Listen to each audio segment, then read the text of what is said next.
CEO of the Minerals Commission, Mr. Martin Kwekwe, is at the table with us once again. Mr. Isi, thanks for joining us. And you specifically requested this song that every time you come, we should play. So this one is a special one just for you. Yeah. We started talking about small-scale mining last week, and we'll get to that in a minute. But yesterday, we got some rather disturbing news about what's happening in Obuasi at the Anglo-Gold Ashanti mine.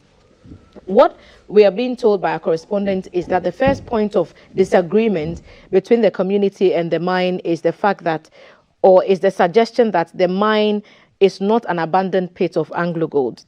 One side maintains that it is abandoned, and hence that's how the miners ended up there. The other side, which is the Anglo Gold side, insists that it is not an abandoned mine and that the people were there more or less trespassing. What is the information available to you at this point?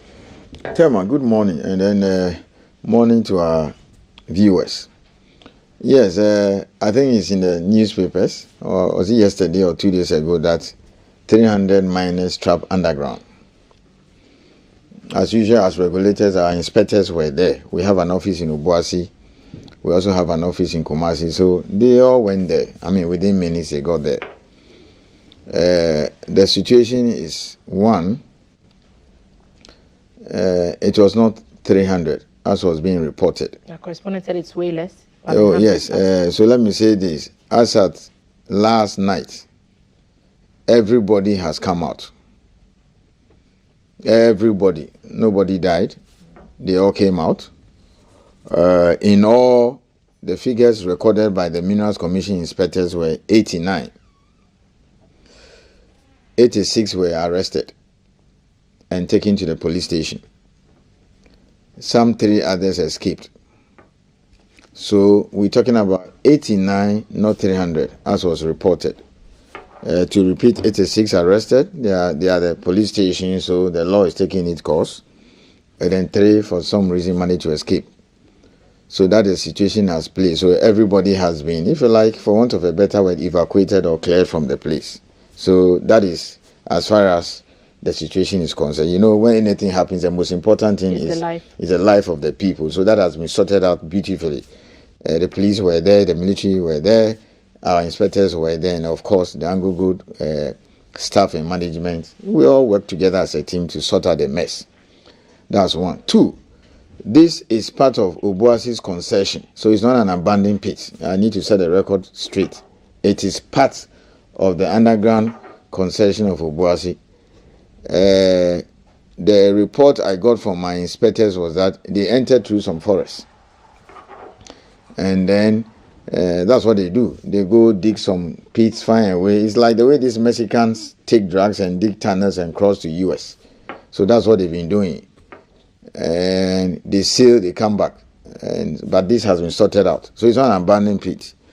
Thelma, it's all part of this illegal mining conundrum.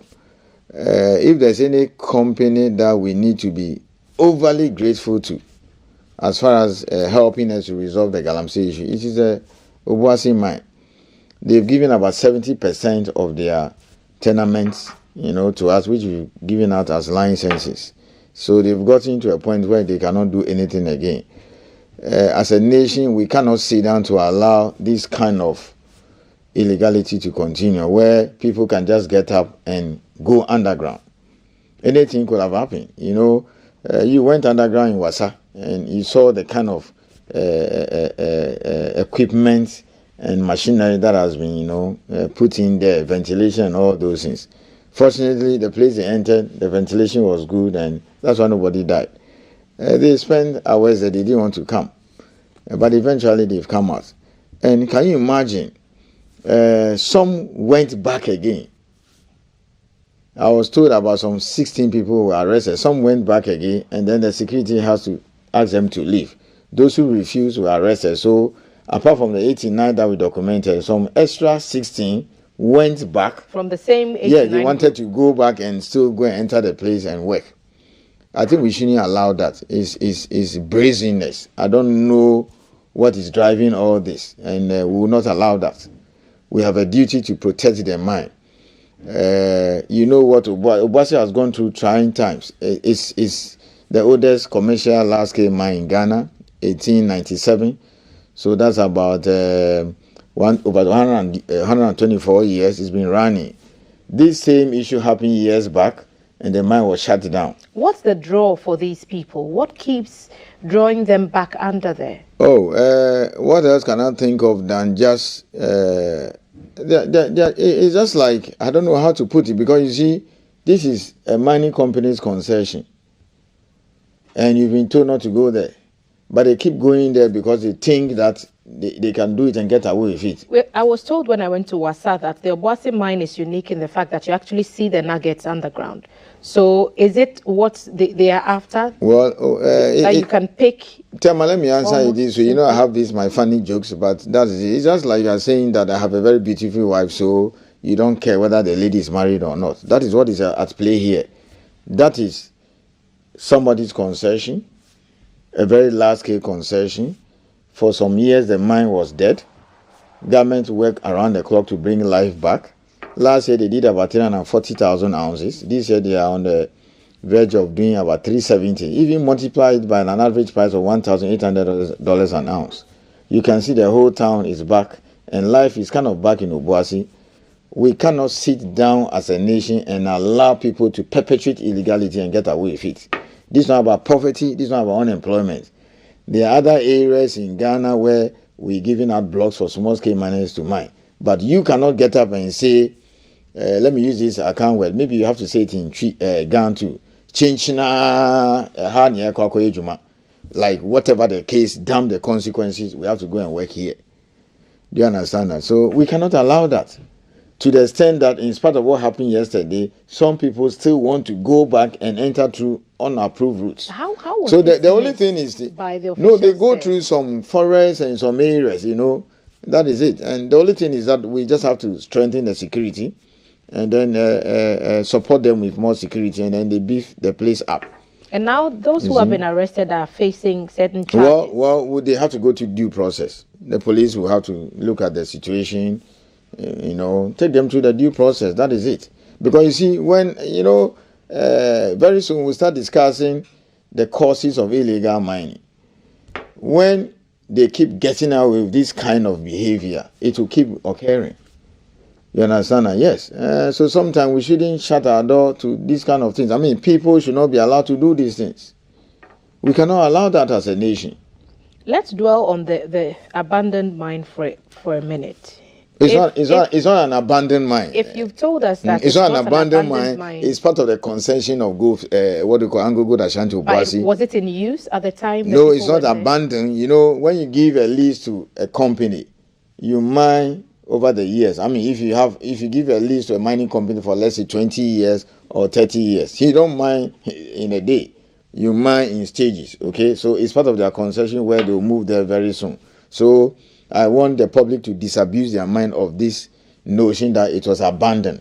If it was abandoned, we will know. Because you see, a mining company cannot get up and abandon a place without the approval of the Chief Inspector of Mines. You have to tell us that you want to what? We don't even use the word abandon, because you see, you need to decommission it properly and then give the place back to government. So if it's something that they had done, we will know and we'll be the first people to say, oh, hallelujah, let's give it to the small-scale miners. So it is not an abandoned place. It's not an abandoned pit. It is part of Obuasi's concession. They're going to work there, and we shouldn't sit there and allow people to go there and work. When that thing, you know, they've spent billions of dollars to bring life back to this mine. So we'll not allow it. Last week we talked about small-scale mining. And if these persons had used legitimate means to acquire the land, which you've told us about 70% of the tenements have been given to the Minerals Commission and its partners to also give out to small-scale miners, then it would have been legal. But there is a thin line between legal and illegal, and there's an even, you know, a more stark line between clean rivers and clean water. The rivers are looking like this because of illegal mining. River Pra is like this because of illegal mining. When do we say an activity of mining has become illegal? We see the effects, but where do we draw the line? Tema, thank you very much.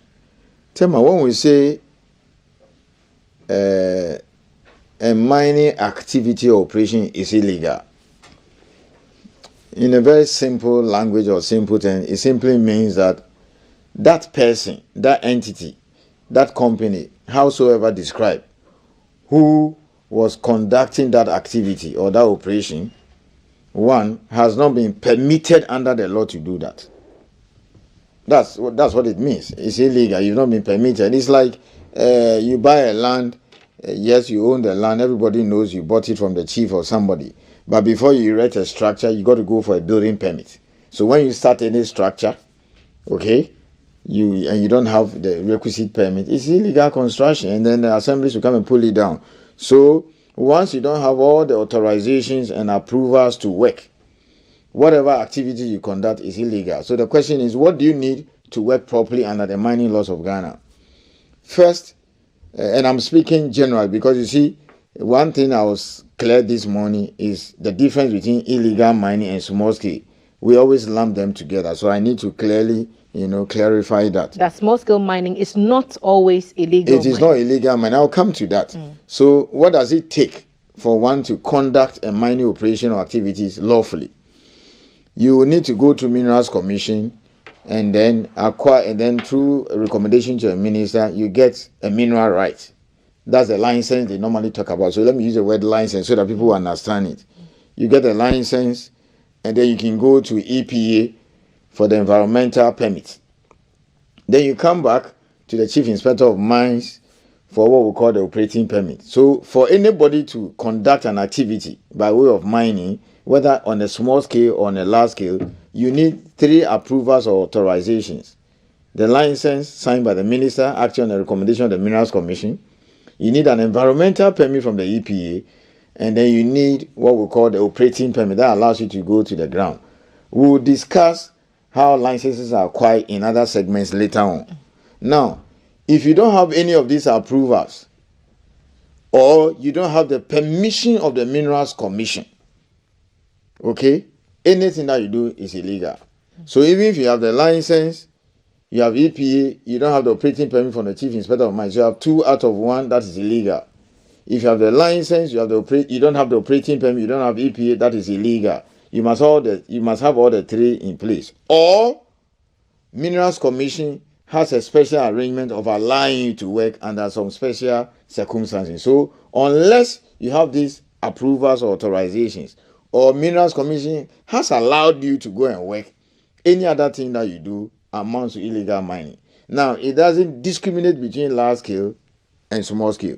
So if you have a prospecting license, you've not obtained your EPA, and you go to the ground and start doing exploration, you are doing illegal mining. If you're a large scale and you don't have all your approvals, you are engaged in illegal mining.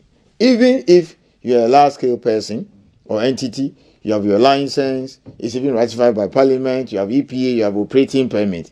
Even your setup to put structures on the land, you still need a Chief Inspector of Mines to certify you. So you go through a whole lot of process. But what we have seen over the years is a tendency for people to think that anything illegal is associated with small scale. So now let me come to the earlier question you raised. Now, you can either do mining lawfully on a large scale or on a small scale. There's a difference between lawful small scale mining and galamsey. Galamsey, which we have come to accept, is nothing but simply illegal mining on a small scale. Because I'm saying the large scale people also get into illegality. So let us distinguish between somebody who has been given a license to work lawfully. Like if you go to Bongo Soin, those who are organizing a community mining there, they have all the small scale licenses and the permits to work lawfully. So that's a lawful small scale operation. That is one. They are not doing galamsey. So I want you to understand that. So galamsey is simply you don't have what it takes to work. So these 89 people that were eventually rescued yesterday, who entered one of the underground areas of Obuasi mine, what they were doing, is basically illegal mine. They were involved in galamsey. They don't have the permit. They don't have the authority. They were not even permitted by anybody. Even where a mining company wants to allow small-scale miners to come and work, they still have to get the approval from the Minerals Commission to do that. So that is that. Simple. Illegal mining. So close your mind to large scale, close your mind to small scale.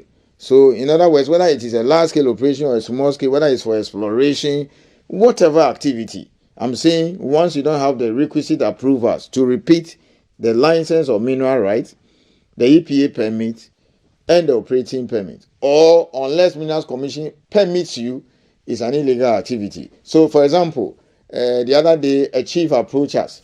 He says he wants to build his palace. So he needs the son to build his palace. He is not looking for a mineral right to go and sell. But because sand is a mineral, he will need our approval to be able to win some quantity of sand to construct his palace. So we send our inspectors there, they did the inspection, and then the chief inspector of mines will give me that special permit that, look, you are allowed under the supervision of the district inspector of Minerals Commission to take this quantity of sand here for your palace. After that, you reclaim the place. So it's not just gold. It's other things every as well. Mineral.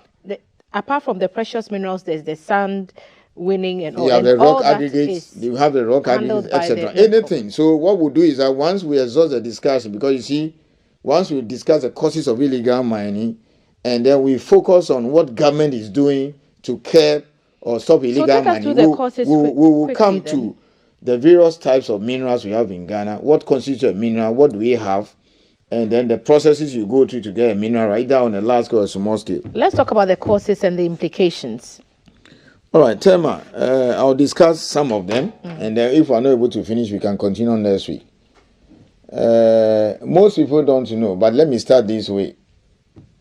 One of the major causes or driving force behind illegal mining that you see all over the place is the difficulty in getting mineralized areas for the miners or would-be miners to work. Let me explain again, put it in perspective. You see, Tema, you don't just get up and start mining.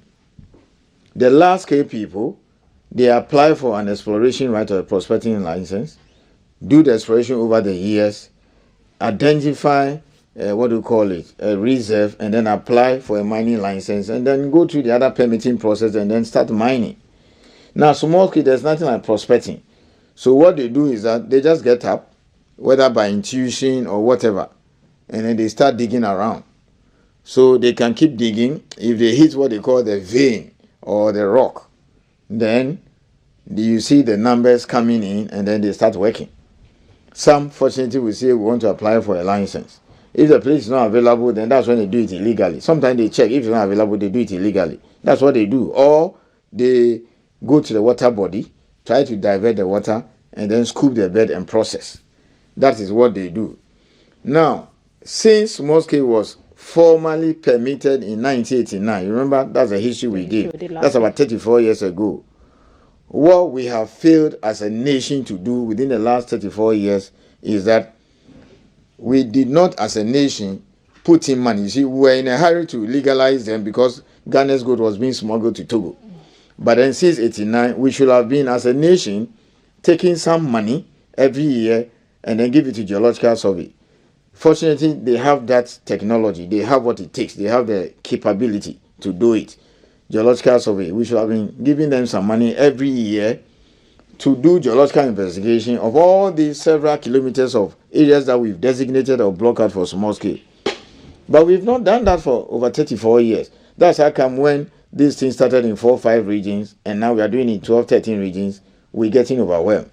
But then when we start discussing the intervention, you can see that now government has started. So the first challenge is that it is not easy to get mineralized areas for them to work. So maybe you would like to ask, then what is the situation? What is the state of play? All the areas that the large-scale miners give us, they surround them. Because you see, the large-scale miners, they want a certain quantity. So thankfully, what they do is that if they explore over a period, it comes with a report, geological report. They give it back to Minerals Commission, and then we designate them as blocks and give it out to them. That's what we are doing. So that's number one. Number two, some licenses expire and the people don't renew, large scale. So we block and designate small scale, we give it out. And then the small scale themselves also voluntarily go around, get some coordinates, bring it, we check the cadastre. If it's free, we process for them. So for now, that is how we're managing the small scale issue. But in the medium to long term, every year we need to get like millions of dollars. You don't need all the $40-50 million, in just a year. I mean, $1 million to $3 million can be given the geological survey to start working. So if we want to deal with this menace, maybe in the next 5 to 10 years, we will need to seriously invest in geological investigation. If we don't do that, we'll come back to square one. And I'm saying government has started. I'll discuss more next week. So that's the first cost. So next week we'll do the government interventions. But how bad is it? I need to finish the courses because I've just discussed only one driving force of Galamsey. Okay. The difficulty in getting a place for them. Then another cause is that, yes, the sanctions are punitive. Minimum 15 years, maximum 25 years. There's no option of a fine. So, for example, if these people are processed, the possibility that all of them can be jailed, it's very high. That is it. If they go to the process, they may end up not less than 15 years. Unless maybe they are cautioned, they sign a board not to do it again or whatever. But it's not for me to decide. The courts and then the police that are doing the prosecution will do it. Now, how does that tie into illegal mining? You see, when persons are arrested and are not punished, or the society does not, see that they are being punished, and then they come back or they are let loose, it gives them that, what do you call it, brazen, that attitude to still go back. So those political actors, those chiefs and all kinds of persons who are involved, they live in a community, we know them. Once they are arrested, and then they get away with it. So that's why the Odan case we are following up. Those Yemenis we talked about and those chiefs that were involved. Now we need to make sure that they go through the full process. I'm not here to pronounce judgment. As a lawyer, I'm very careful so that I will not be charged for contempt. But I'm saying we are not seeing people being punished. So then for the community, for persons in those illegal mining areas, it means that, you can get away with it. But when we start seeing people going to jail, people are being punished, then the community, the individuals who are involved, etc., will be what? People will now make sure, these days when they get you go to jail. If that's how you want to end up, so be it. Then another issue is this. Tema, this is very important, and I want to make this clear. You see, those guys who are normally sent to go to the Galamsey site and work for their daily bread, they cannot ordinarily buy an excavator. A brand new excavator is over $200,000. That ordinary guy in Dunkwa, Prestia, Obuasi, Diaso and Co. cannot afford it. So clearly it tells you that some powerful person, rich man or person is behind. So one other cause is that unless we deal with the sponsors, we will keep arresting these, if you like, these people who want to eke out a living.